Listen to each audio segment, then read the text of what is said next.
비순각 어디까지 가봤니? 틈만 나면 드립이시네요. 네. 뭐라도 할 거야. 네. 안녕하세요. 휴가성형외과 이주철 원장, 김진영 원장입니다.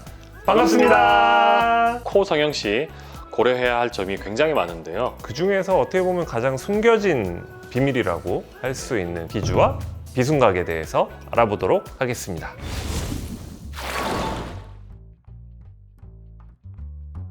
비주는 코빗자죠. 기둥주자 해서 콧구멍 사이에 자리하고 있는 기둥되는 부분을 얘기를 하는 거고요. 비순각이라고 한다면은 코빗자, 입술 순자 해서 그 사이에 이루는 각도를 얘기를 하고 있습니다. 인중의 가장 위쪽부터 코끝이 이루는 각도와 거기서부터 입술이 이루는 각도, 이 각도를 이제 비순각이라고 할 수가 있겠습니다. 저는 몇 도인가요? 원장님은 90도 정도가 되겠네요. 억울하면 한번 해보실래요? 아니요, 억울하진 않습니다.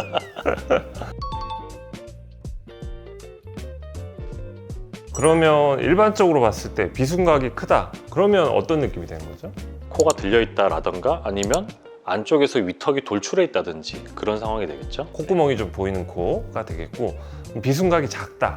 뭐 입이 상당히 나와 있는 경우도 해당하겠지만 뭐 코끝이 좀 떨어졌다 이런 얘기도 될 수 있겠고요.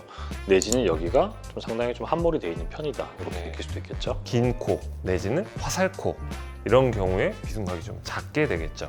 이상적인 비순각은 얼마? 남자는 보통 뭐 90도, 여자는 뭐 95도에서 뭐 100도까지도 얘기를 하죠. 그 도수를 꼭 맞춰야 된다라기보다는 결국엔 이제 주변 얼굴이랑 이제 같이 맞춰야 되는 상황이 되는데 개인마다 차이들이 있기 때문에 원장님은 그 이상적인 비순각을 찾기 위해서 그 포토샵으로 마우스를 넣었다가 뺐다가 막 인중을 뺐다가 그냥 막 그렇게 하시는 거잖아요. 그 환자분한테는 최적의 그런 뭐 비순각이라든지 높이라든지 이런 부분이 어떨지 좀 시뮬레이션을 최대한 해보고 들어가죠. 비순각은 결국은 비주와 입술이 이루는 각도잖아요. 그렇죠. 네. 입술의 각도를 바꾸기는 쉽지가 않잖아요. 그러면 우리가 좀 주도적으로 바꿀 수 있는 부분은 비주가 되겠죠. 네. 옆에서 봤을 때 비주가 보여야 됩니까? 안 보여야 됩니까?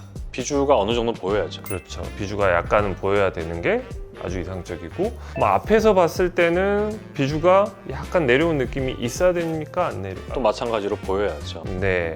앞에서 봤을 때 코 모양이 반듯한 게 아니라 약간 이런 식으로 갈매기 모양이 돼 있잖아요. 그런 이유가 비주가 약간 내려와 있기 때문이고, 상황에 따라서 개인차에 따라서 또 다른 상황이 될 수도 있습니다. 결국은 케바케라는 말이 나올 수밖에 없죠.